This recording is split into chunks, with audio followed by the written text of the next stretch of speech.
Alright, welcome back everybody. Today we're reading I work at a 24-hour pet ER, and we had a patient that wasn't an animal. Ooh, very spooky.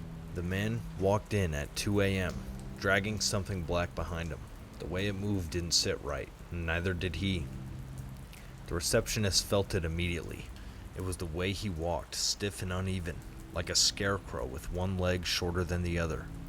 He had greasy blonde hair beneath a 10-gallon hat, spurs clicking as he moved. I watched the security footage later. His lips were white and thin, his teeth crooked, his mouth twisted into a half smile like he was seconds from laughter. He was dragging a massive black Rottweiler. The dog resisted, back paws sliding across the floor.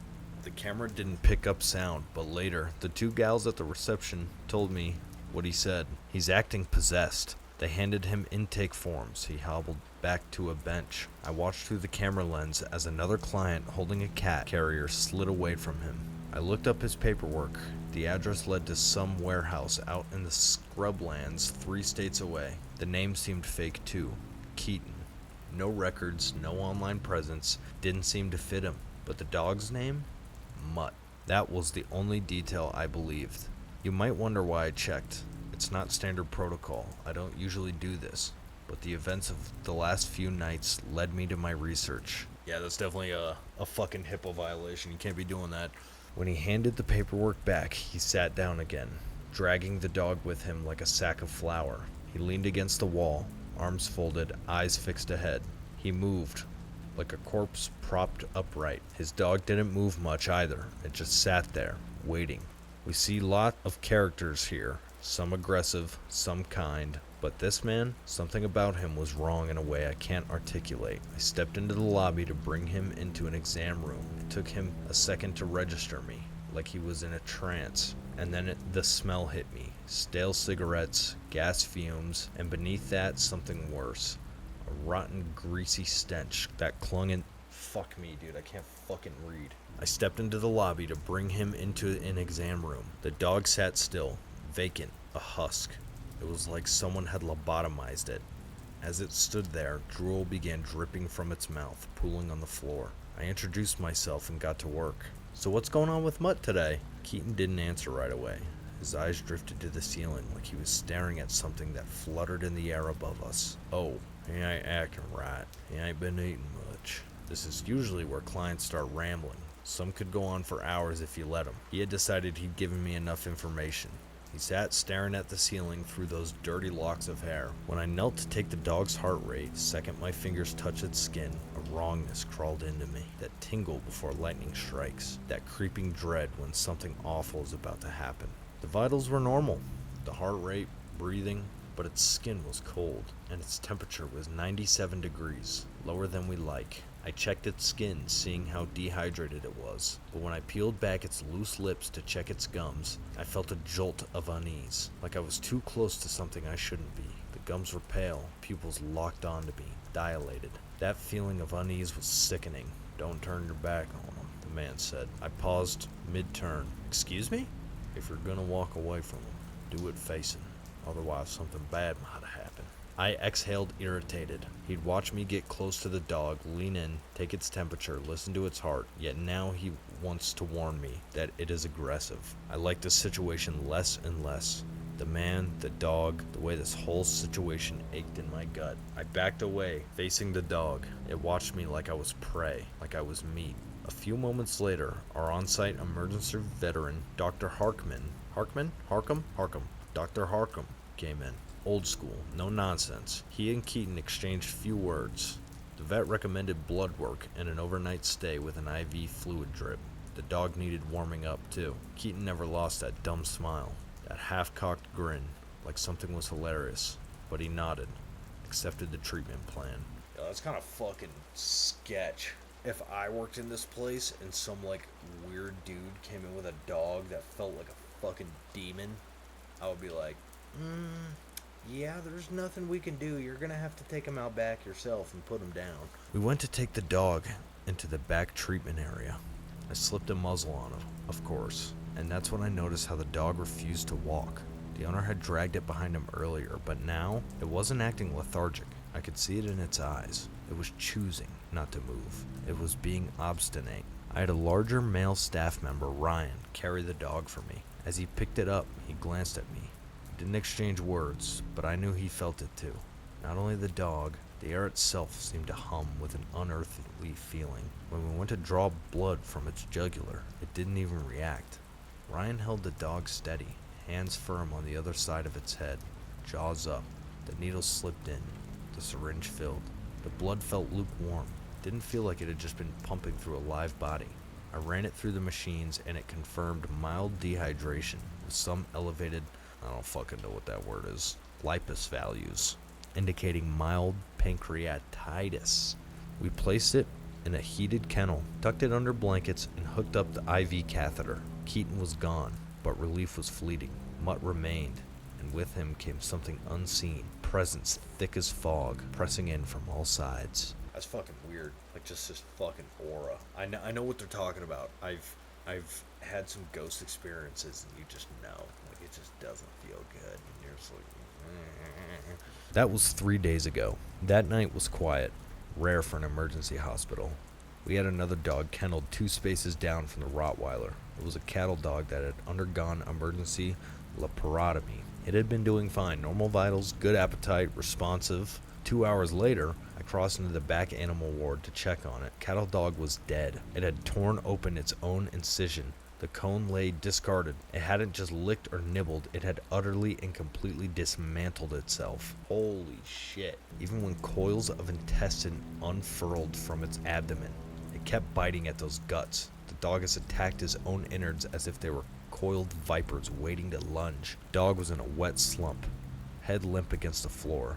The blood ran in its bright ribbons, swirling towards the kennel drain behind him. I heard the gentle slurp of blood sucking down the drain. The kennel was a bloodbath. It streaked the walls, spattered the ceiling. His intestines had leaked a mixture of bile and digested sludge. Cattle dog's eyes were vacant orbs, glistening in the light. I stood still for a moment, taking in the horror, the scope of this violence. And 2 kennels down sat Mutt, eyes focused on my task, no expression on his stoic face. Fluid drip running, heater humming. There was only the sound of blood in the pipes. Mutt didn't pant. He didn't whine. His eyes reflected the fluorescent light, and for one sickening second, they looked almost human. Dr. Harcum made the call, but I heard every word, every choked sob through the thin walls of our office. The owner didn't cry. They wailed. I'd seen plenty of death in this job, but this was different. This wasn't just bad luck. Something else, it had its hands in this. The mood in the hospital shifted palpably. In all my years, I'd never seen a dog unzip itself like a gym bag and spill out its intestines. That is one of the worst sentences I've ever read in my life. That was a fucking visual I did not want to see, nor did I need to see. That was fucking... Ugh. His eyes followed every movement. The bloody towels, the mop buckets, the cattle dog-sized body bag, zip-tied and labeled. That night was quiet, but it didn't feel like a break.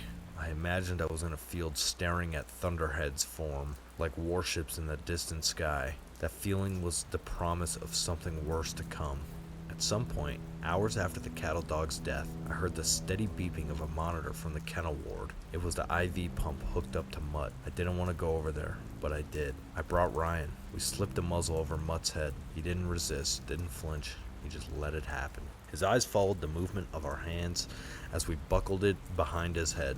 Only his eyes moved, 2 dark orbs. He was digesting the scene around him. It felt like he was learning and listening. The dog had kinked the IV line beneath its paw. We moved it aside, smoothed it out. That should have been it, a simple fix. But as we turned to leave, the light above the kennel flickered. At first, we saw a slight flicker. It was barely noticeable. Then it sputtered, dimmed, and cut out completely. The kennel dropped into shadow. Ryan and I froze. The only light now was a faint glow from the hallway behind us. We exchanged a glance. Neither of us spoke. Neither of us wanted to acknowledge what we were feeling. The air in the room changed, heavy, buzzing, like the static before a storm. Then the 2 tube lights above Mutt's kennel flared so bright it hurt to look at them. A pop, then a sizzle, and they died. Everything was silent. Ryan's back was to Mutt. Mutt lunged. It was a surge of violence. Even with the muzzle strapped tight, a blur of black as Mutt's body lunged forward. The muzzle face rammed against Ryan's side, smashing into him again and again. Ryan screamed. The dog was silent, except for the mechanical snapping of his jaws, working beneath the muzzle. Spittle flying. Ryan twisted, trying to stand, but the sudden attack had taken him off guard. I reacted without thinking. Threw open the kennel door. Mutt rammed into Ryan again, harder this time. The sheer force knocked him off balance. Ryan whirled around to grab at Mutt. The moment he faced Mutt, the dog stilled. It stood there, motionless, bathed in the new darkness. That is crazy. Imagine like a big ass dog with a muzzle on, just mashing his face into you. Ugh. Something was wrong with this dog. Not neurologically. It was something much deeper. I sensed the calculating intelligence of a predator, but it felt much more malignant than that. Like a cancerous tumor spreading quietly beneath the surface of your skin.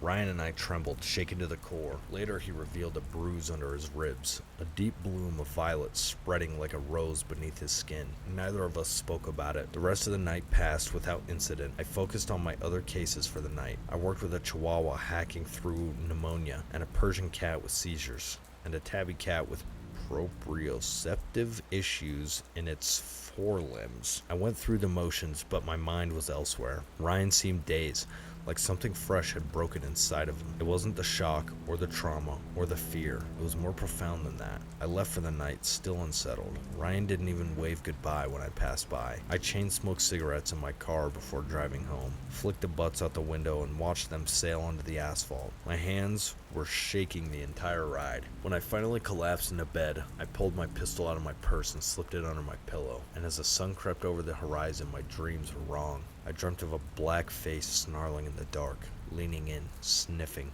eyes like hollow pits, endless swirling galaxies within. I felt the faraway sting of teeth sinking into my flesh. Not a bite, not an attack, but a slow, deliberate pressure, easing into my skin. When I woke, my sheets were damp with sweat. When I came in from my shift that night, I felt a deep sense of disappointment the second I walked past Mutt's kennel. He was still there, heater purring, eyes following. The lights above his kennel were still blown out. The ones beside them had started to flicker. Ryan called out sick, said he'd been throwing up since the night before. I had a feeling there was more to the story, but I didn't have time to dwell on it. I shot him a text wishing him well.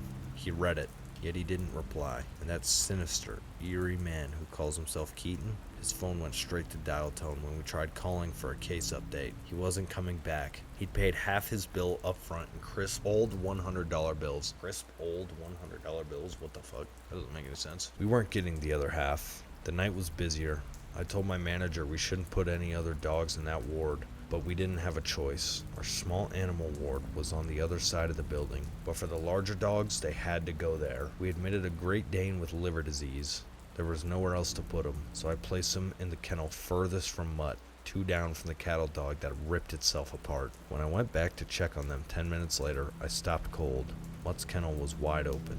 The latch was undone, the door swung open. He wasn't on fluids anymore. Someone must have taken him off. There was no beeping fluid pump, and there was no sign of how the door had opened by itself. This part of the facility was desolate this time of night. I wonder if this dog has like superpowers, kind of like Eleven from Stranger Things, and he was all dehydrated and not good, so his powers were kind of low, and now that they're like fucking revitalizing him, he's just like getting more and more powerful, able to swing open doors with his brain and force other dogs to kill themselves. Mutt was sitting right at the threshold, slack-jawed and unblinking. I shut the kennel, latched it, and then I left the room. I returned with 2 plates of food. Immediately, I felt nauseous. The kennel was wide open again. I hadn't heard a sound, hadn't seen the door move. The only way to unlatch these kennels is with hands, with opposable thumbs. I was certain no one had been back here while I grabbed the cans of food. I slammed it shut again, this time locking it with a makeshift carabiner clip. I slid 1 plate of food under each kennel. I gave low-fat wet food for the Dane and critical care wet food for Mutt. I was walking away when I heard it, a sound that froze me. Not a growl, not a whine. It sounded like something trying to speak while gargling with a mouthful of water, like a deep male voice gargling on words before spitting them out. It was the sound of a dog trying to talk. Holy fuck. I turned.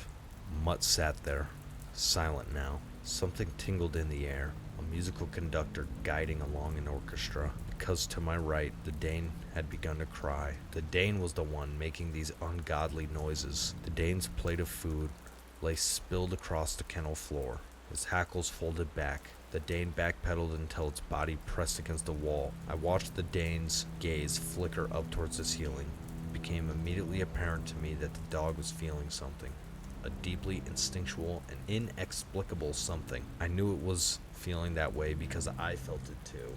When I reached for the kennel door, the crying stopped. The Dane's body trembled. Then his whimpering changed. It deepened into a low, eerie sound, like a tornado siren, changed in pitch and tone, high to low. Without warning, it stopped altogether. The dog went still, too still, gathering itself back to a normal pose. Then all at once, the Dane began attacking his own leg. Not chewing, not licking, ripping, breaking. These were deep, pulverizing bites. Bone audibly cracked in the echo of the cavernous hallway. Blood spattered on the kennel floor. It wasn't a dog in pain, it was a dog in distress. It was something else. The dog was destroying itself with purpose. I couldn't go in there. If I did, he'd likely redirect this aggression onto me. He would send me to the hospital if I tried to intervene. I turned and ran, shouting for help as I sprinted through the clinic. Overnight in any sort of medical work is just, nah, I'm good, man. Too much whack shit happens. Dr. Harkham and two other techs, Angie and Denise, came rushing out of the exam room, the hallway filling with the sound of frantic screaming. I grabbed a rabies catch pole and beat them back to the kennels. The Dane was still biting, not a rabid, a frothing frenzy, but instead an oddly calm and intentional one. The flesh of its leg hung in shredded tatters, tendon and the suggestion of bone beneath. Blood spurted like pulsing shots from a water gun in rhythm with its heartbeat. I slipped open the kennel door and looped the catch pole around its neck, tightening it hard. In a wrenching movement, I maneuvered its head enough to stop it from lunging at its own body. It snapped at the air, frantic, without even a hint of pain or emotion behind it. Then it lashed onto the metal pole, not out of panic, not out of rage, out of a bizarre corruption of instinct. The sound was unbearable, teeth breaking against metal, splintering, shattering. The flesh of its leg was gone, a ragged mess of meat exposed to the air that flapped as it chewed at the metal. I saw part of a fractured canine fall out of its mouth. The catch pole was bloody, dented, but holding firm, withstanding each powerful bite directed at it. The dog was weakening by the time Dr. Harkham arrived, slumping over its drenched puddle of its own blood. By the time we managed to inject a sedative, it was too late. The blood loss was too severe. The Dane collapsed to the floor, body twitching, biting at the air. It wound up like a toy with dying batteries, its eyes glazing over before going limp. Out of the corner of my eye, I saw Mutt, lips pulled back in a snarl. When is that fucking dog going to leave? I snapped, pointing at him. Dr. Harkham shot me a sharp look. Blood streaked his white coat. His eyes were dark, hollowed with exhaustion brought on long before Mutt entered our lives. Something is wrong with it, I insisted. With him. All I see is a dog who mutilated itself in our care and then bled out. Mind you, this is the second one in 2 days. Don't worry about that fucking dog. He gestured at Mutt emphatically. We have bigger issues here. I have another owner to call, another person I have to tell their pet killed itself under my watch. God, this is a mess. He flicked blood from his fingers, dragged a sleeve across his face. He was years past burnt out, a shell of his former self. He couldn't see what I saw. He couldn't see the way Mutt watched, the way his eyes lingered over the carnage pooling beneath my feet, like he enjoyed it. Dr. Harkham sighed, rubbing his hand down his face. We tried calling that creepy bastard again. Numbers out of service. He ditched the dog on us. That meant we had to rehome it. It could take weeks. I couldn't take weeks with him. None of us could. And as I looked into Angie's eyes, I knew she felt the same. And over the next few hours, the hospital settled into an uneasy silence. The night shift pressed on, but something had shifted. We were all exhausted, hollowed out by what we'd seen. The cattle dog, the Great Dane, the blood, the 2 blood-drenched kennels we had to clean up. Mutt sat still in his kennel, untouched food sitting at his feet. The heater hummed in the background. 2 more lights flickered out while I cleaned. I mopped blood from the floors, the thick iron scent clinging to my skin. The mess soaking the towels we used was a deep, ugly red. Through it all, Mutt never looked away from us. A shadow looming in the dark part of this corridor. I told myself I'd figure something out, that I needed time. Time wasn't on my side. I was dumping a load of bloody towels into the laundry bin when I heard it. Oh, shit. That was good. I dropped everything. A voice thick and wet slurred in a way no dog's throat was built to produce. It wasn't a bark. It wasn't a growl. It was trying to speak. And what came out wasn't a sound. It was my name. My name. Allison. I turned, stomach lurching. Mutt was sitting in his kennel, still, muzzle slack, drool pooling on the blanket beneath him. His pupils seemed to swallow all the remaining light. I couldn't move. My brain was trying to rationalize it, trying to shove what I had heard into a box of normalcy. Maybe I'd misheard it. Maybe it was the pipes, or a monitor. Then the stench of rot hit my nose like a sniff of smelling salts. It was not the usual smell of the hospital, not the faint antiseptic and the animal musk that always clung into the air. This was meat left in a sink for weeks. This was something dead wedged into the unseen cracks of the world. It was a volatile and overpowering scent consuming anything else in the room, and I realized then the smell I'd caught when Keaton first walked into the lobby, that greasy putrid stench. It hadn't been him, it was Mutt all along. I felt a desire deep in my core to run, and so I did. I scooped the blankets off the floor, shoved them into the laundry bin, and bolted. My hands shook as I crammed the lid shut. My pulse was a hammer in my ears. Don't turn your back. The memory of Keaton's words crawling down my spine like a cold hand. He's acting possessed. I knew what Mutt had tried to do to Ryan. I knew he wanted to do it to me. And now I knew I wasn't waiting for him to act. I was going to kill him. I kept my head down the rest of the shift, biding my time. My mind wasn't on the cases I took. I worked on autopilot. I went through the motions, but my body was moving without me. I was hoping she would run through the hall and remembered, oh, you're not supposed to look back, and then turned around and Mutt was just right behind her. When I got a moment alone, I pulled up 20 milliliters of pentobarbital, sodium and phenytoin sodium solution. It's a medication called Euthasol. In other words, it's a sparkling pink liquid we in the veterinary field use to put animals down. I drew up enough stuff to kill a dog twice Mutt's size. There'd been a discrepancy in the controlled substance log, but I could smooth it over later in the next few weeks. A couple of slightly higher doses given on euthanasia cases. If I logged these with enough time between them, I was confident no one would notice. I locked the cabinet, slid the syringe into my pants pocket. By doing this, I was committing a crime, breaking DEA laws. I could lose my license, my career, even end up in jail. But deep in my bones, I knew one thing for certain. That thing in the kennel, whatever it was, it needed to die. Next morning, when I arrived for my shift, the hospital was heavy with grief. Everyone was crying because it turned out Ryan was dead. He'd taken his own life in his trailer sometime after leaving work. No details, no explanation. He was there one day, and then he was gone the next. The police had come by to inform us. They didn't stay long, didn't need to. I knew then Ryan's death cemented what I had to do in my mind. I couldn't wait until another dog was placed in those kennels, until another staff member was pushed over the edge. So I worked through the grief, through the horror, pushing it all to a place I'd deal with later. I waited for the right moment, a lull between shift changes. When staffing was light, I approached Mutt's kennel. He cocked his head, his eyes tracking my movements. He looked almost expectant. I opened the kennel door and slid the muzzle over his face. My hands moved with a sharpness I hadn't felt before. I yanked the straps too tight, bit of malice in my actions. My pulse was steady. I held Mutt's paws, feeling for the vein, my other hand already slipping the needle beneath the skin. The syringe in my palm felt hot. I pushed the plunger, forcing the thick pink liquid into his vein. It was a heavy dose, too much for even the largest dog, but I pushed every last drop.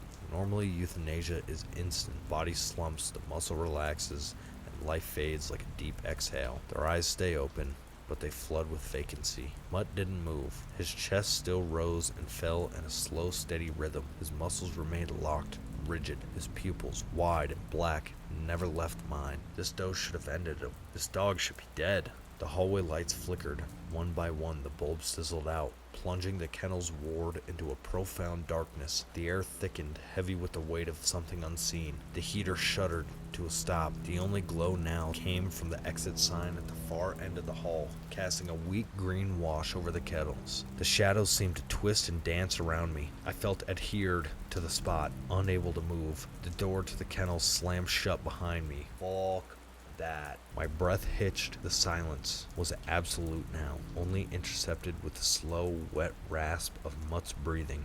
I could feel him in the dark. The weight of his presence gnawed at the air.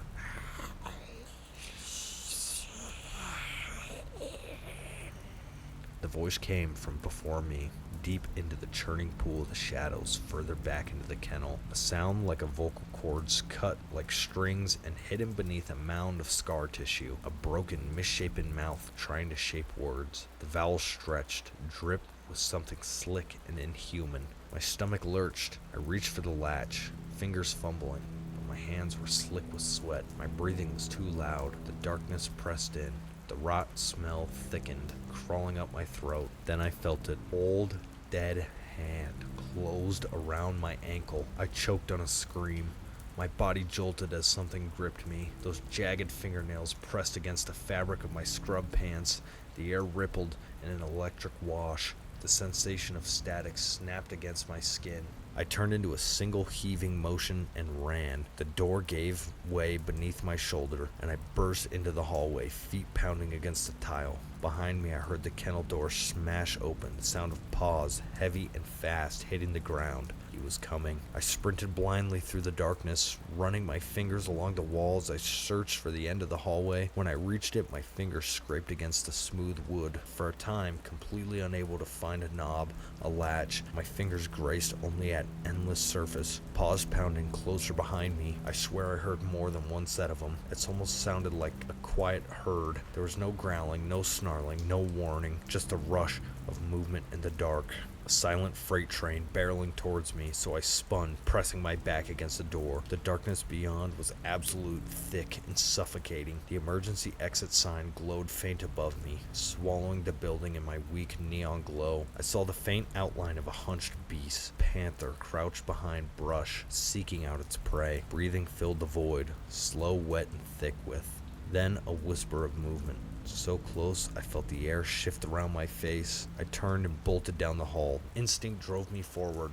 Without thought or plan, my body simply moved on its own accord. I reached my own locker, yanked it open, hands scrambling for my purse. The air shifted, a weight pressed close. I felt it before I saw it, a swirling black hole yawning open before me. My fingers closed around cold metal, the grip of my handgun. I turned and I raised the barrel towards the faint figure I could make out in the darkness. I fired. The first shot lit up the hall like a camera flash. In the brief flicker, I saw him, that snarling grin. The second shot, the third. My body jerked, but he didn't fall. My ears buzzed with each concussive shot. In the green shimmer of another exit sign, I saw that his lips were still curled back in that awful rictus. The sixth and final shot hit its mark. The left side of his skull caved inward, the muzzle of his face blown apart where the bullet had exited. Even in the thin light, I saw how his jaw snagged open, how his tongue flopped out limp. And even as he fell, his head twitched. A violent, unnatural snap of movement.